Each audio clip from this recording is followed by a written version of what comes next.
What's good, everybody? So today we have my man Jason Height in the chair. He's the artist who painted the paintings that you saw in the beginning. If you want to know more about his artwork and where you can purchase some paintings or even some of his shoe art, you can follow him on Instagram at sundiata_art. As you can see, we're doing a 1.5 guard on the top. And we're being very easy in the corners there. I'm not actually cutting off the corners because they are a little light, so I'm gonna leave almost like a bang effect right there in the corners, so that way we have some hair to kind of line up a little bit later so we can get a nice straight sharp illusion on his front lineup. And yeah, so now we went ahead and knocked that off with the 1.5 against the grain, once again being real careful in those corners there. And now we're just going to go ahead and use the detachable blade system, and we're going to start out with a 5-0, just setting our first guideline, balding this thing out.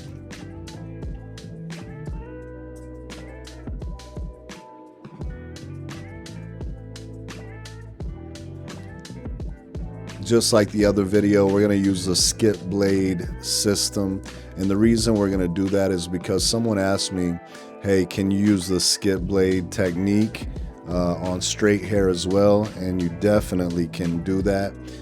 So we're going to go ahead and we use that 0A and we skip the 000 blade, right, to create that second panel. And now we're going to go ahead and, use the 1A. So we're skipping the number 1 blade to use the 1A blade. And there again, this is a simple process, man. So these are the blades that I have. I have the 5-0 blade, I have the 3-0 blade, I have the OA blade, I have the number 1 blade, I have the 1A blade, I have the 1.5 blade, and the number 2 blade, 2.5, so on. But I usually only go up to about a number 2 for the most part when I'm doing my fading. So right now I skipped that 1.5 blade and I jumped into the number 2.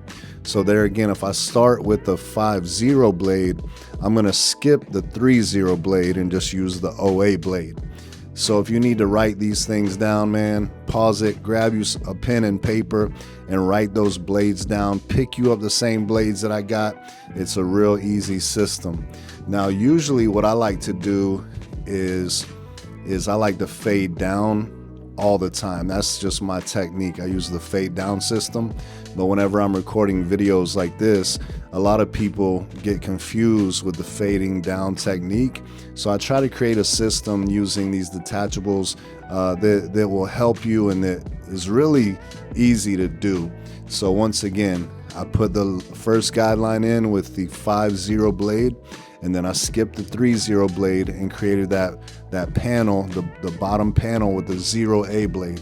I skipped the number 1 blade and went to the 1A blade, which is equivalent to about a number 1. I skipped the 1.5 blade and I used the number 2 blade. And now I'm going to start working my way down, just tying those panels together using the blades that I skipped. All right. I don't want this to be confusing to anybody. I know the numbers of the blades can be confusing, but if you just know the numbers of the blades, and then you just skip a blade and you just create those panels, and then use the blades you skipped to tie those panels together. It's really easy. So I used that 1.5 just a moment ago to tie the 1A in with the number 2 that we used up top. And now I'm using the number 1 blade that we skipped going up. I'm going to use it going down, tying together the 0A and the number 1 panel. And I will tell you, his hair is a little challenging. He's got it's dark hair obviously, but it's kind of spotty. So a lot of times I do a lot of picking with the corners, just to try to tie stuff together. But at first, I'm not even really worried about that. I'm just trying to tie everything together. I know I could do my detail work later. Right now, we're just laying down those panels, and then when we come down, we're just tying them all together. We can work on the details later. So let's just move quickly through the process, going up, skipping the blades, and then using the blades going down, the ones using the blades that we skipped, going down and just tying it all together. And obviously I'm not doing some crazy low fade here or whatever. I'm stretching this blend out. And if you watch any of my videos, you already know I like to stretch my blends out. I feel like they look blurrier. I mean, I could do the dark fades, I can do whatever. You've seen me do those as well, but I do really like to stretch a blend out, especially if it's real short on top.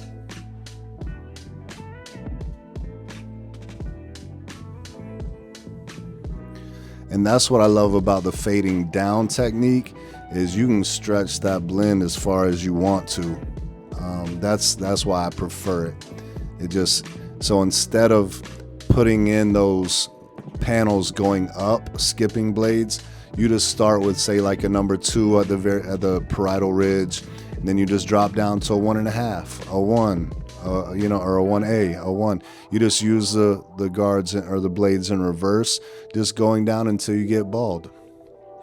It's easy in my mind. I know some people, it's hard because they don't have the guidelines. So now we went ahead and just balded that thing out, and now we're just going to go ahead and kind of touch up that front line up.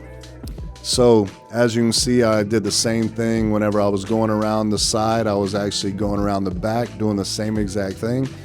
And as you can see, there was a big dark line up top, that weight line. I'm not going to get it all the way out right now, but I'm just showing you a little bit of what I do just to soften that up. I'll come in and just hit those dark spots with the tip of my shears, and I'm lifting up the hair with the comb, just kind of tying that together. Now we're going to do the same thing on this side, which we're actually going to use a little bit of different technique because I didn't like the way that 2 tied into the top. So I'm going to go ahead and start with that 5-0 once again. We're going to skip the 3-0 blade and go right into that OA, creating that first panel.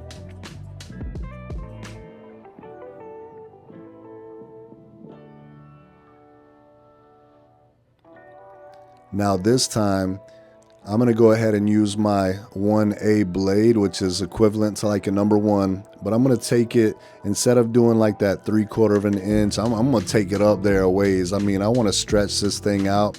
And like I said, whenever I was fading on the other side, I didn't like the way the 2 tied into the top.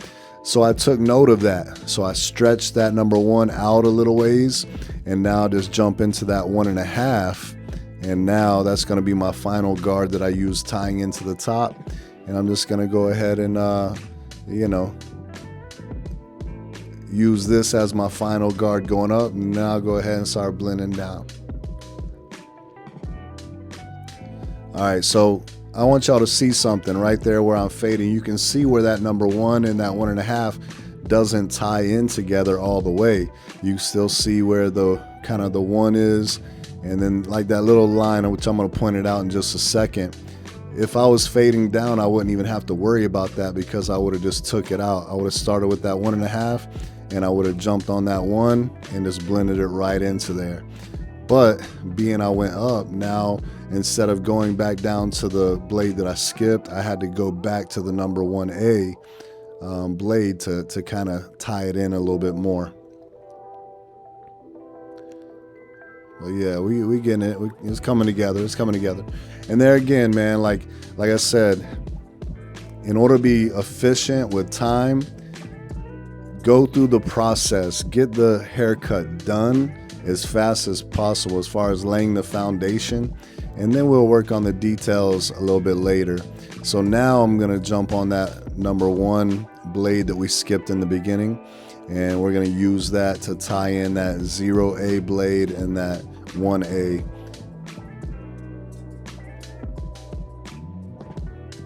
Coming together, coming together.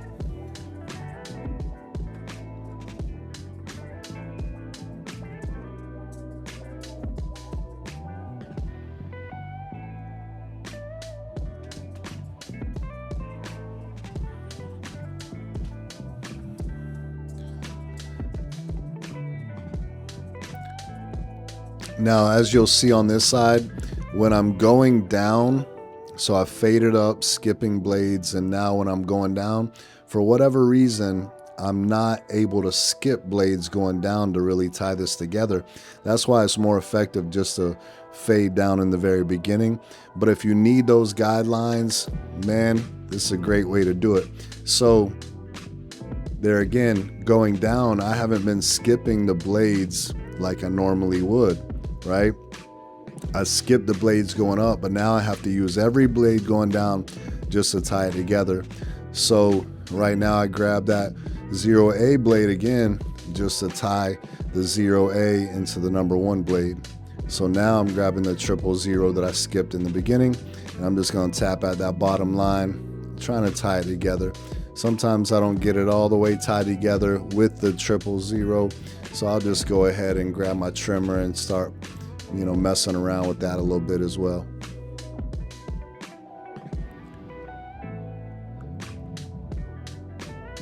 Leave a comment down below if you've ever cut someone's hair that's kind of, speckled like his is, kind of spread out, and you just got to use a lot of the corners to try to blend this thing together.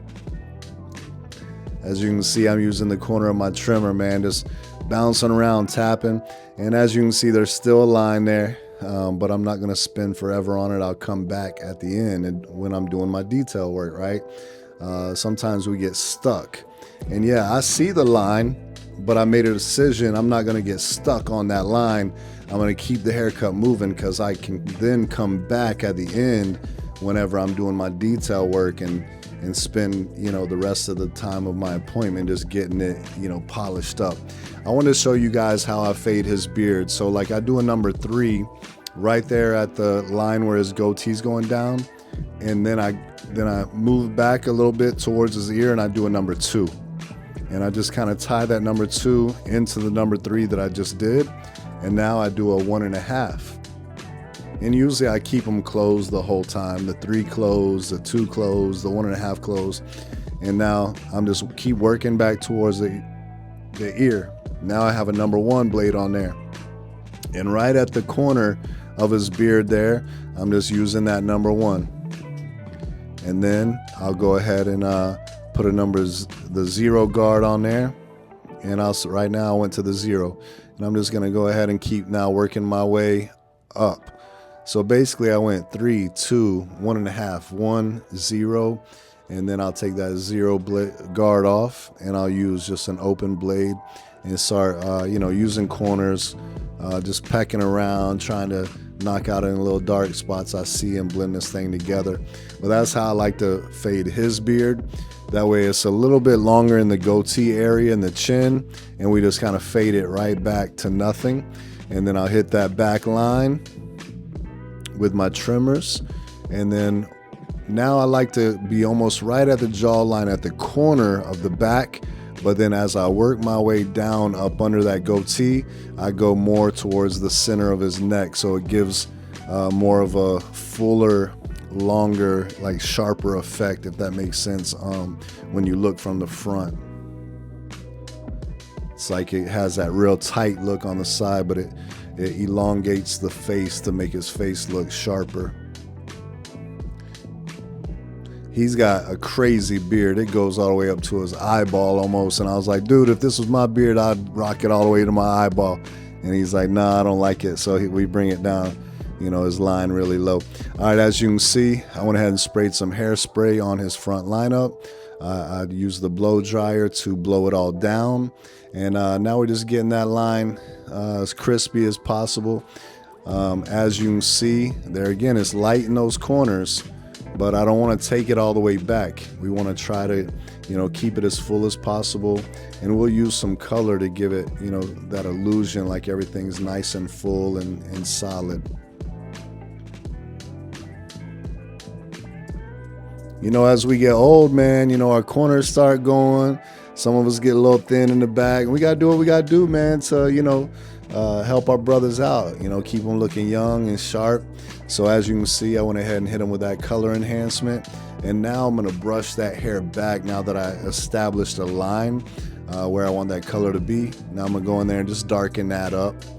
And watch, boom, we'll comb it down, looking nice and full. Come back in, just make sure that we get it as sharp as possible, hit any hairs that are hanging over. And now I'm gonna come in and I'm gonna use my shear over comb technique, where I just use that point cut and just hit any little dark spots that I see and try to make this blend a little bit blurrier, you know. Sometimes you'll see a line of demarcation towards the top, and you just need to go ahead and kind of do that clipper over or shear over comb technique and just blend it right into the top. But I do that all the way around the head, just picking at it, trying to, you know, do some detail work to make it look fresh. So basically, here's the cut. I hope you guys like it. I know my man really enjoyed the cut, but there again, I hope this blessed you guys. So man, until next time, God bless. I'll talk to y'all later. Peace.